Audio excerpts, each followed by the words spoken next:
عزیز طلبہ، السلام علیکم ورحمۃ اللہ وبرکاتہ۔ ویڈیو لنک کلاس کے دوسرے لیکچر کے ساتھ حاضر ہوں۔ پہلے لیکچر میں ہم نے نظم اور نثر کا فرق سمجھا تھا، کچھ بنیادی باتیں پڑھی تھیں، حمد کی تعریف پڑھی تھی۔ اپنے سلسلے کو آگے بڑھائیں تو دوسرے حصے میں ہم آج نظم سے متعلق کچھ بنیادی قواعد پڑھیں گے۔ جس طرح ہم نے پڑھا کہ تحریریں دو طرح کی ہوتی ہیں، ایک کو ہم نظم کہتے ہیں، دوسری نثر ہوتی ہے۔ اسی طرح دونوں طرح کی تحریروں میں قواعد بھی مختلف استعمال ہوتا ہے۔ تو چونکہ ہم اپنے تدریس کی ابتدا ایک نظم سے کر رہے ہیں، تو اس لیے ہم نظم سے متعلق جو بنیادی قواعد ہیں ان کی آج مشق کر لیتے ہیں تاکہ آگے جا کے ہمیں مزید آسانی ہو۔ بورڈ پہ اگر آپ دیکھیں غور سے تو پہلی تعریف مطلع کی لکھی ہوئی ہے۔ پہلی تعریف مطلع کی لکھی ہے۔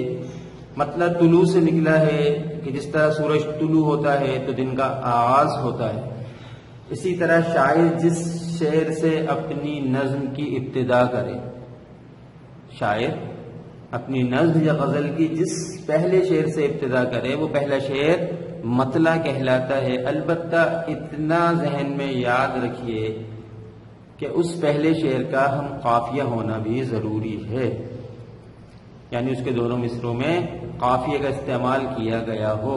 اگرچہ مصروں میں اس شعر میں قافیے کا استعمال نہیں ہوا تو پھر ہم ہر پہلے شعر کو مطلع نہیں کہیں گے۔ مطلع جب ہی کہلائے گا جب شاباش، جب قافیے کا استعمال کیا گیا ہوگا۔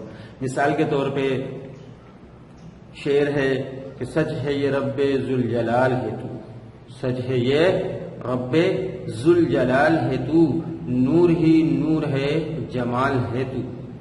اب اس شعر میں اگر دیکھیں تو ذوالجلال اور جمال قافیے کے طور پر استعمال ہوئے ہیں، اس لیے ہم اس کو اس نظم کا مطلع کہیں گے۔ بات سمجھ میں آئی مثال کے ساتھ؟ آگے بڑھاتے ہیں سلسلے کو۔ دوسری تعریف ہے مقطع، یعنی قطع کرنا، ختم کرنا، اختتام کرنا۔ جس طرح شاعر پہلے شعر سے ابتدا کرتا ہے، اسی طرح آخری شعر پہ اپنی نظم یا غزل کا اختتام کرتا ہے۔ تو نظم یا غزل کا آخری شعر جس پر شاعر اپنی نظم کا اختتام کرے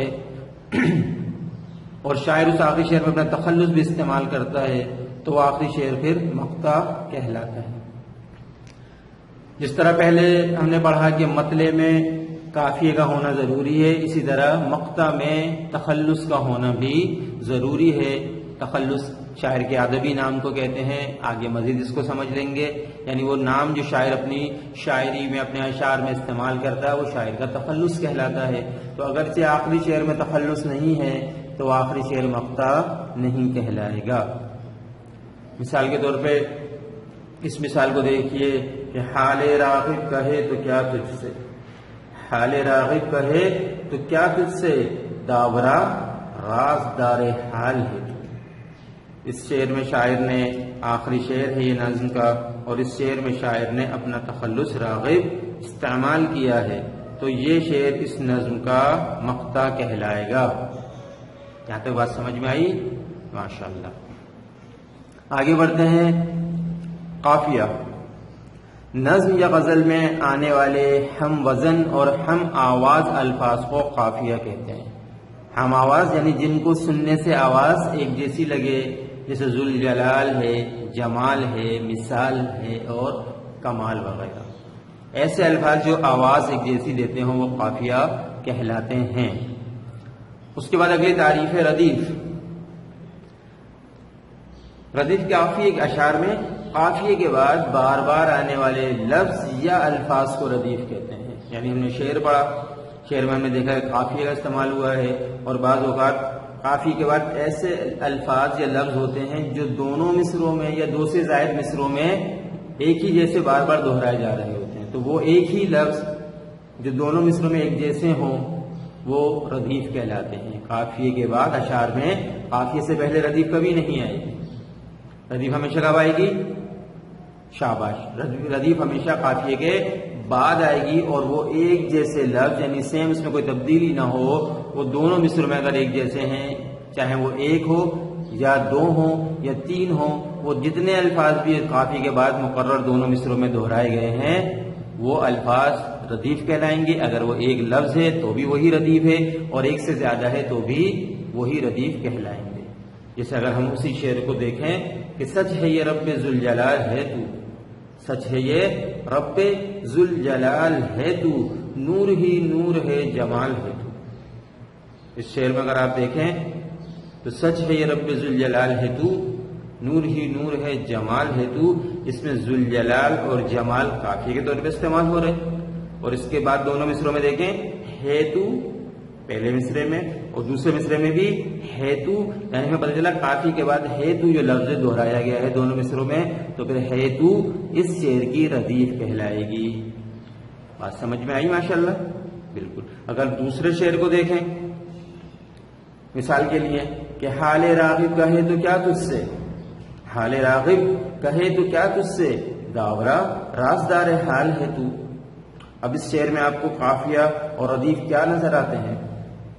اگر صرف اس شعر کی بات کی جائے تو اس میں نہ قافیے کا استعمال ہو رہا ہے اور نہ ہی ردیف کا استعمال ہو رہا ہے. غور سے دیکھنے سے یہ بات سامنے آتی ہے آپ کے کہ اس شعر میں نہ ہی ہمیں قافیے نظر آ رہے ہیں اور نہ ہی ردیف نظر آتی ہے، جبکہ پہلے شعر کو جو ہم نے پڑھا اس میں ردیف اور قافیے دونوں کا استعمال نظر آتا ہے. امید ہے کہ ردیف اور قافیے کی پہچان آپ کو بہتر طریقے سے ہوئی ہوگی. اس کے بعد آخری تعریف تخلص ہے. تخلص جیسا بھی میں نے پہلے بتایا کہ شاعر کے ادبی نام کو کہتے ہیں، کہ شاعر وہ مختصر نام جسے شاعر اپنے اشعار میں اپنے نام کی جگہ استعمال کر وہ تخلص کہلاتا ہے. جیسے اس شعر کو دوبارہ اگر دیکھیں کہ حال راغب کہے تو کیا تجھ سے، داورا رازدار حال ہے تو. اس شعر میں راغب شاعر کا تخلص ہے. راغب مراد آبادی ان کا پورا نام ہے، لیکن شعر میں شاعر اپنا پورا نام تو کبھی بھی استعمال نہیں کرے گا. اسے ایک مختصر نام اپنے لیے مقرر کر لیتا ہے جن کو وہ اشعار میں اپنی پہچان کے لیے استعمال کرتا ہے، وہی نام اس کا تخلص کہلاتا ہے. جس طرح ہم پڑھتے ہیں الطاف حسین حالی، ایک بڑا نام ہے مرتبے کے اعتبار سے بھی اور دوسرے اعتبار سے بھی، لیکن الطاف حسین حالی جو اپنا تخلص استعمال کرتے ہیں تو پورا نام نہیں لکھتے بلکہ صرف حالی تخلص استعمال کرتے ہیں.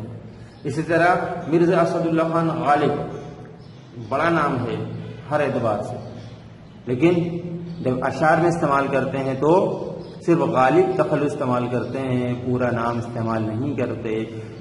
ابتدا میں غالب اپنی شاعری میں اسد کا تخلص بھی استعمال کیا کرتے تھے، لیکن بعد میں تخلص تبدیل کیا اور ہمیشہ پھر غالب کے نام سے ہی شاعری کی. تو یہ آج کے دن کا قواعد کا کام تھا جو آپ کو امید ہے کہ بہتر طور پہ سمجھ میں آیا ہوگا. اب آپ حضرات سے گزارش ہے کہ اس تمام تعریفوں کو اپنے رجسٹر میں اتار لیں. حصہ قواعد علیحدہ حصہ بنا لیں گے، ہم سوال جواب کا ایک الگ حصہ بنائیں گے. حصہ قواعد جس طرح ہم پہلے کافی اس میں بناتے رہے ہیں ایک مقرر کر لیں گے، مختص کر لیں گے اپنے قواعد کے حصے کو اور اس میں ایک قواعد کا کام لکھیں گے. اور آج کی ڈائری آپ کی یہی ہے کہ ان تمام تعریفوں کو یاد کریں گے. ان تمام تعریفوں کو جو آج آپ کو لکھوائی گئی ہیں سمجھائی گئی ہیں ان کو آپ اچھی طرح یاد کریں گے. امید ہے کہ آپ دی گئی ہدایت کے مطابق عمل کریں گے اور جو آپ کو باتیں بتائی جا رہی ہیں گھر کا کام دیا جا رہا ہے اس پہ بہتر انداز میں عمل پیرا ہوں گے. السلام علیکم ورحمۃ اللہ وبرکاتہ.